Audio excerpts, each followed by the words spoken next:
to State of the Frogs with your head coach, Jamie Dixon, brought to you by our friends at Texit Coin. Coach, great win the other day at Oklahoma State, 68-65. It was a fun game to be at. Tell us about that. Exciting game. I mean, start to finish, we come on with a great start, and offensively looked really good, defensively really good. Turned the ball over a few times to get them some bust outs, some breakouts, and some baskets. And then it just kind of ground down the stretch. Felt we had a really good stretches where we executed, took good shots. Defense in the half court good, but live ball turnovers, some OBs that we didn't guard well enough that we went through numerous times. And they scored at too high a rate. So got behind, but down the stretch, the execution in the last 3 minutes was as offense and defense was as good as could be, and we did everything very simple. Got the ball inside on a push, we had a drag ball screen in transition, and then the OB baseline out of the sideline out of bounds. We called timeout and set it up and got what we wanted out of it. So really good execution. 9-0, 10-0 down the stretch. Which kind of goes back to the 9-0 versus Kansas down the stretch, the last minute that we lost. So, those are we got a 10-0 to win it, and hopefully that's the one we build off and win these close games. And as I said in the huddle or the locker room afterwards, what's my saying? It's going to be a one possession game, and I continue to tell these guys in June, July, August when we do these late game situations, it's going to be a one possession game. That's the Big 12. Absolutely. Get yourself ready. You said last 10 points of the game. Your defense, second half defense, held them to 29% shooting. Fantastic job there. Yeah. Big difference. Yeah, I think the live ball turnovers, they weren't scoring us a high rate in the first half in the half court, and with our defense, we thought our defense was pretty solid, but transition kills you. And you give them some layups, you get 4 or 5 layups, that percentage gets higher. So we took those away down the stretch too, and and those OBs in the first half were killed us. So out of bounds underneath. So I feel like defensively it was better, but that is part of defense. We got to take care of the basketball. Good shots, no live ball turnovers. That helps your defense. One of the interesting stats that we saw, and I'm sure this goes without saying, but you out-rebounded them 39-35, I believe, and I think you're 11-1 when you out-rebound your opponent. Is rebounding, that's got to be a focus, right? Yeah, no, it's every day. They make fun of me when I come into the locker room and talk about it. We want our numbers plus 10.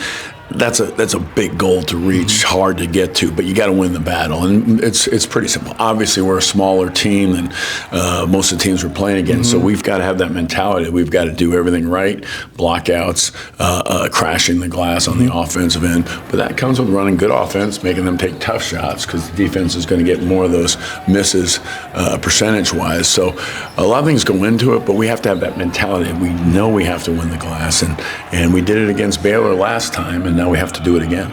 We saw you high-fiving the crowd after the game, so your energy was huge. You're on it the whole game. I'm amazed how you keep up that for 2.5 hours. It's incredible, but you were pretty lively after the game. You were. That was a normal day.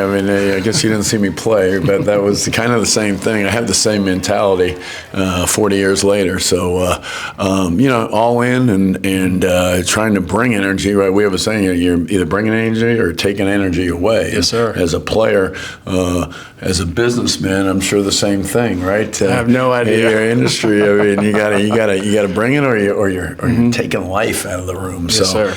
That's the message we want to get across to our guys, and on the floor, in life, and what you do going forward. A couple guys worth mentioning. David Punch had 22 points. He had his third career double-double. He one of the standouts. The other one, Xavier Edmonds. I think he had 18 and 10 in his first double-double of his career. Speak to those two guys. Yeah, and they've just X is getting better and better. They both gotten better, and Punch finishing better around the basket. He's just always had a knack defensively, a feel. Xavier's getting better and better for us on the offensive end as well as defensive. But still, as I told him the other day after the game, you've made great strides. I'm going to give you that, but we still need more. So it said that balance of recognizing the improvement, but also know that we've got more to go and better to be, and that's what we have to do. We're a bubble team. That's where we are right now. We've had not many teams are in the mix that lost their starting center in the first 5 minutes, but we've reorganized or didn't add anybody like a lot of teams in our league, like everybody in our league has done that we've played pretty much. But we find in ways to get a little bit better, play a little differently, and learn from our tough stretch that we just had where we lost those close games. Sure. So it's going to make us better. Those two guys, David and X, had double-doubles together in the same game. First time it's happened since 2021 with Damian Ball and Emmanuel Miller. Right. Kind of a neat deal. It's been a while since it happened, but the assist, the a little different mentality, or different than the. I think it's maybe easier. I don't know. Maybe easier to get a guy with assists and another guy with the rebounds, but certainly a hard thing to do. And it's just good to say they like playing together. They work well together. We thought it was one of the things in the rebounding, but in our losses, it's usually been Xavier and foul trouble, and that is something we have to maintain. And he only had 4 last night, so the other night, so it was a big day. He's getting better. Yes. The LT's injury, everything okay there? Yeah, I think sitting out practice is what we're expecting for one day, but certainly should be ready by the Baylor game Saturday, 5 p.m.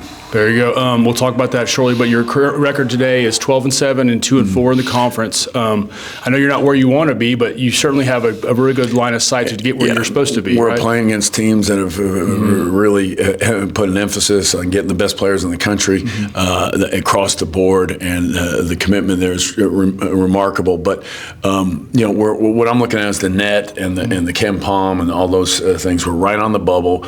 We're where we need to be, and now we got to go win some games. And that one's a good start to it, Oklahoma State. So, we're right there. We've got some great wins. We've lost too many home games already, and so we've got to take care of business at home to start. Again, we've lost to the number 1, we've lost to number 2. So, we're not in the JV schedule here now. We're playing the big boy. This is the Big 12, the best basketball in the country, and these teams are all in, and they're big because they're big. They committed to it. So we've got to find ways to play a little bit more together, a little bit more scheme-wise, be different, and we're doing that. And that's helped our defense a lot, and our offense has gradually gotten better and better as we continue to get the ball inside a little bit better and shoot it a little better. Yes, indeed. We're about to talk to Xavier Edmonds here on the show, but before we do that, would you tell us a little bit how that story came to be, how he came to be at Frog? Well, I think I just hear the name, and it's out in my neighborhood. Bishop Montgomery used to be in the same league with my high school, Notre Dame. The coach is a legend there, so we're recruiting him in high school, and so it's not too far from our families are placed out there, and so it was an easy drive, see the family, and drive over across and see him. But we tried to get him in a high school. He had the COVID situation where academically, when he was taking care of his brother, and when there was no school going. So, good kid, bright kid, and he's played for 2 good friends, and Coach Mitchell, and then a couple different coaches at Salt Lake City. There was Coach Rice. So a lot of familiarity throughout his career, and just a loyal kid. Very good. Thanks, Coach. We'll be right back to talk to Xavier Edmonds in a second. Keeping score of your finances but missed the Bitcoin wagon? There's a second chance called Texit Coin. Score big at texitcoin.org.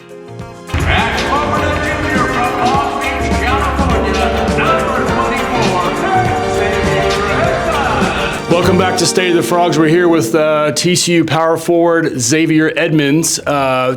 Xavier, before we get to this, tell us how we're doing in Fort Worth, Texas. I'm doing good. I'm loving it down here. Adjusted to it in the summer. Been down here since May. Loving the people, loving the culture, loving the school, and overall, it's just been a great experience. I came from Utah, so I can't complain. It's kind of better than Utah. We'll talk about that here shortly. But yes, you're coming off your OSU game, a good victory for the Frogs. You had, I believe, 18 points, 10 rebounds, your first double-double here at TCU. Yes, sir. How'd that feel? It felt great, especially getting a victory, too. We were kind of in a slump, and it was a much-needed game, and I was happy to pull through for us. It's your 11th game with 10-plus points. Great stat to have, man. You're a fun player to watch, especially the shoe game we'll talk about here in a second as well. But sounds good player. You're enjoying your time here on the team? Yes, sir. I love it here. I love the personnel we have, the players.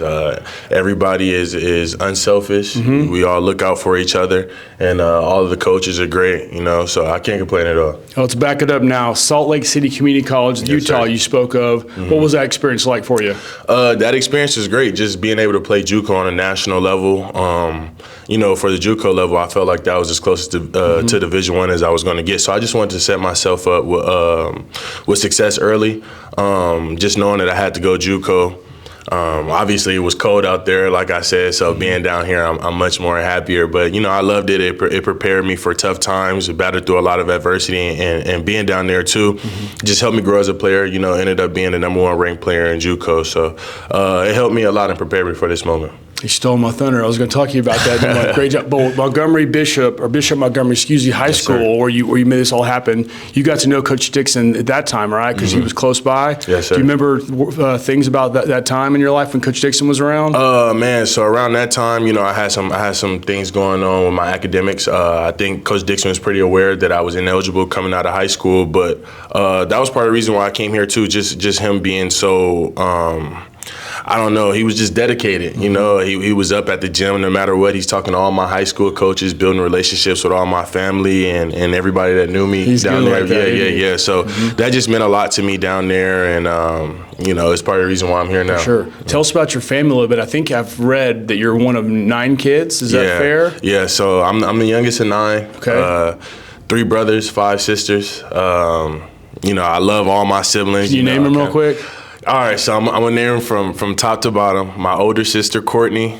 That's Courtney with a C. That'd be important for later. My older sister, Courtney. My sister, Mercedes. My brother, Anthony. My brother, Justin. My brother, Eric. My sister, Courtney. That's Courtney with a K, and my sister Erin, and it's me. All right, your story checks out. Well and done. My sister Naima. I don't know if I said my sister Naima. No, you forgot her. That's good. Okay. Yeah, Naima. I'm so sorry. Well done. So you're looking after a lot of these guys, I think, being the size and the kind of guy you are, it sounds like. That led you to JUCO, right? How did JUCO end up at TCU? How did that happen? Like I said, Coach Dixon and the rest of the coaching staff here was just pretty consistent throughout my years of knowing them in terms of recruiting me. Being at Bishop, like I said, they knew I wasn't going to be able to come Division I right away, and they were real patient with me. They told me even through the JUCO years, they would be real heavy on me in recruiting. And being that I had to do 2 years there, they did a great job of just showing up at least once a month, at minimum. But it was just great, and I got closer to Coach Dixon, Coach Benford, Coach Bouchard, all of these guys through my JUCO experience, and it just meant a lot to me, just their dedication and them pursuing me and wanting me so bad. So, like I said, it's part of the reason why we're glad to have you here. You were heavily recruited out of JUCO, so having you as a frog means a lot. So, tell us about Fort Worth real quick. What do you know? What do you love about Fort Worth, if anything? Oh man, what I love. First off, the Southern hospitality. I would say it's a little bit here. The people are great. Nobody's like kind of standoffish. Nobody's so egotistical down here, and everybody kind of looks out for each other. The food, of course. Favorite place? It's a lot of food spots down here. I just say I just like barbecue in general. The barbecue down here is great. Did you have victory ribs the other night? I did. I tried one of the ribs. It was pretty well seasoned, good. pretty Right, juicy. Yeah. They had some good ribs. What's it like playing for Coach Dixon? It's great. Like we talked about Bishop Montgomery, I came from a pretty known coach down there in California. Pretty not strict, but a coach that's not going to let you fall behind the cracks. That's not going to let you shortcut, and that's kind of who Coach Dixon is too. He kind of holds everybody accountable. He wants to see everybody succeed, and he's going to do whatever he has to do to see you succeed. And it's been great so far. He's been real patient with me. Just coming from JUCO to this level, it's a huge transition, and. Yeah, like I said, he's just been patient, and it's all starting to work out well, so it's been great. Favorite players, any role models in your life?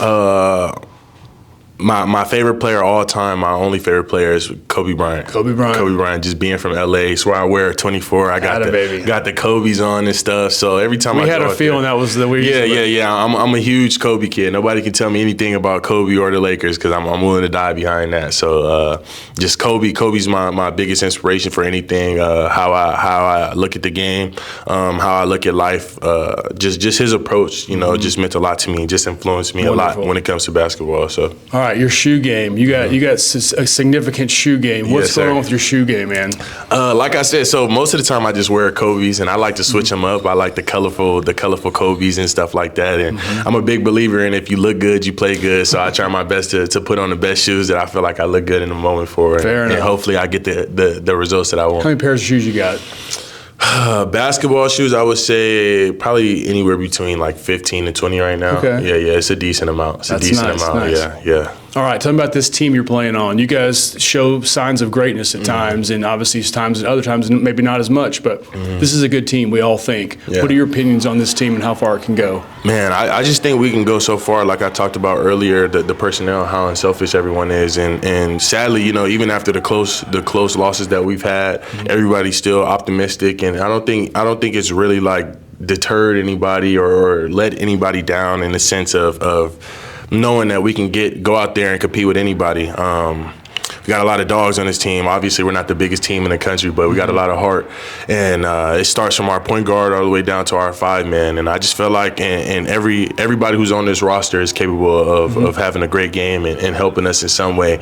And I just appreciate being here, appreciate going against these guys in practice all the time and making each other better. So, I love it here. I love my teammates, and I love what we have going so far. And I love our conversations in the locker room especially. Great stuff, Xavier. This game coming up Saturday, Baylor with the weather. Any thoughts on Baylor and/or Houston next Wednesday? We know what it takes to beat Baylor. We took them down here, and I'm aware of the past history, how we always split. We'll get them here or we'll get them there, and they'll always end up beating us. So we want to change that and kind of go 2-0 this year. Then after that, we got Houston. We know they're a tough team, a highly ranked team. But like I said, I just feel like we can compete with anybody. We got heart, and we're going to play hard no matter what. And that's a game that we're going to be prepared for, and we're ready for it. Anybody else in your family play basketball? My mom played basketball in high school. She was 6'2". Father played in high school. He was also 6'4". But I had an uncle that played overseas. Shout out my Uncle Stanley. He's about 6'9". There it comes from right there. Yeah. So, I have a cousin, Terrence Ross. People are familiar with, drafted to the Toronto Raptors. Okay. Yeah. And then on my mother's side, I'm also related to Tyronn Lue.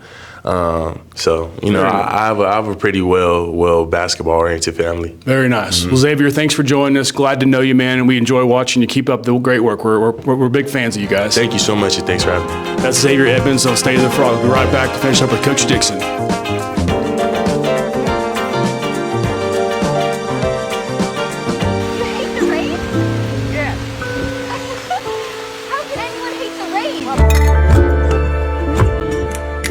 So rainwater, why is it the best? Well, it comes from heaven, the sky. It literally never touches the ground. We catch it before it hits the ground. And as soon as rainwater hits the ground, it becomes groundwater. That's what all the other water is that you buy at the store or is coming out of your tap at your house. It's groundwater. And the moment water is in the ground, it starts to absorb everything, good and bad, salts, minerals, chemicals. Rainwater avoids all that, so we tank it before it touches the ground. Cleaning it is just a breeze because it has no sediment or no impurities in it. It is absolutely the cleanest, purest water you can drink. The most naturally sweet, sustainable source of pure water, fresh water on earth. Welcome back to State of the Frogs with your head coach, Jamie Dixon. Coach, let's talk about you for a second, if you don't mind. Your background is quite unique, as we've talked about off camera, but your childhood is not like normal childhoods. Do you mind tell us a little about the acting side of your life? You like that, huh? We did. I kept it quiet when I was in college here because there was no Google, there was no YouTube, and not so lucky now. No, it's usually people are not tortured by something they did 50 years ago, but to leave it to you to bring it up. JW, who I thought was a friend. Yeah, I grew up in North Hollywood. It's what kids did, and in our area there in Little League, and pretty much, a lot of the parents were in the business, as they call it. And so, my dad moved from New York, and when they got married, my mom and dad, God rest their souls, and so they moved from California, drove across country, moved to California because my dad wanted to be in the business. So my first commercial, which was he got a Volvo commercial, and they said, "Hey, you got a kid?" And anybody here got a kid? And he raised his hand, and so I showed up for the commercial. So, I mean, I don't like to say screen actors go acting. There was not like De Niro type stuff. This was just show up as a kid and smile. And that's not how I see it, Coach. But right? I appreciate it. Well, you also have a Volvo, a Bud Light, and a Mattel, correct? I did a lot of them. To be honest with you, we're going to be showing our fans a couple of these commercials because we have time to do that. Well, I didn't do the Bud Light one as a kid, so I have to clarify that. That was after playing, and they needed a basketball player, and I don't know, somehow I qualified in that regard, and but I had to allow a girl to dunk on me, so that was how it came about. So motivation right there. Yeah. Campbell will say, "Where's that girl? Is she available? I got NIL money for her if he comes out." So, no, it was. So that's the story. I did about whether it be commercials or magazine pictures or things. I did like from 5 to 11, I think it was, and then I was a cute kid. Then it went all downhill after that. So. Are those royalties eclipsing your salary still? No. They don't. They're not running anymore. So that's the commercials got to run to get the royalties. So my dad gets some royalties even in his passing. Well, we have a little cross promotion. We produce the Only Here podcast for Chancellor Poland at TCU, and he's interviewing this week the former chief branding officer Lisa McKnight of Mattel. She was involved with a lot of the Mattel stuff, and I think when you did your Mattel commercial, she might have been in and around the world. So we're gonna figure that one out. So Only Here, if you want to watch a good podcast by your chancellor, worth your time. That's some earth-shattering news to find those commercials. Back to you, and more simply, a game day for Coach Dixon. What does that look like generally? Well, it's shoot around. I mean, it's film in the morning. In the morning, I mean, I try to get it's really a normal day. I mean, it's breakfast, workout, get here for shoot around, watching film in between there, and then the shoot around is usually at 12:30. And we go walk through, we watch film, and meals at 2, and then there's a couple hours in between where you watch more film or try to get your mind off it for a second, but that's and then you run over from to get here for the game. So it's really a lot of the same, and it doesn't really change. So we do them so much. There's 32 games just to start. You kind of got to want to get on a routine, so it keeps. I wear the same clothes. I will say same warm-ups to keep it simple because you're continuously packing your bags. And as a college basketball coach. Aside from the winning and losing, Coach, what's the hardest part of a game day for you? Is there anything that really requires besides the game? Is the prep? Just time away from family. I mean, it's always it's time, and it's being on call. And with that said, something always happens game day too, where you get an emergency phone call or something that comes about, and that's the schedule. But you got something will fall and change that around. Yes, sir. Okay, you got this Saturday Baylor in Waco. I think there's a big weather advisory coming through. What are your concerns about that? We got Coach Montague. Thomas is on charge of it there. So if he's got he's got everything they could possibly have in every situation covered. So if there's how hard is it to cancel a game? Is it simply that's too dangerous, or do you make every effort? I don't think we had the game in Japan.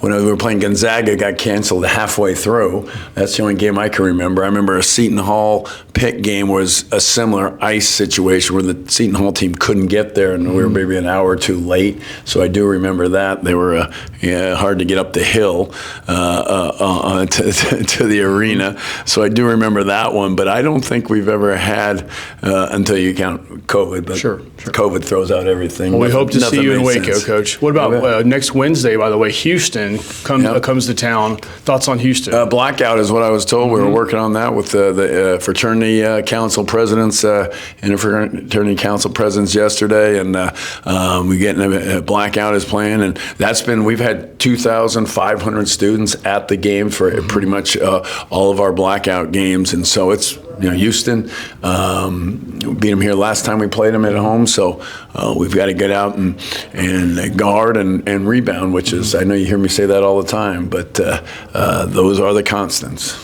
Before we get out of here, we saw something funny or interesting at the game. I don't call it funny because it's important, but we saw the victory ribs, a guy holding a plate of ribs after the game. The players, several of them grabbed ribs and were eating them fresh off the court. I thought that was kind of interesting. What do you know about that? I don't know much about it. I know it was Terry Black's barbecue. Yeah, I think it was an NIL promotion trying out or something along those lines. So only in victory is I guess it's going to be used. So first time out, it worked pretty good. So we'll see. Again, those are things that I won't be focusing on Fair enough. Game day. Well, Coach, thanks for joining us. I appreciate the time. Hope forward to seeing you on Saturday in Waco. Sounds good. Another State of the Frogs with your head coach, Jamie Dixon, brought to you by our friends at Texit Coin.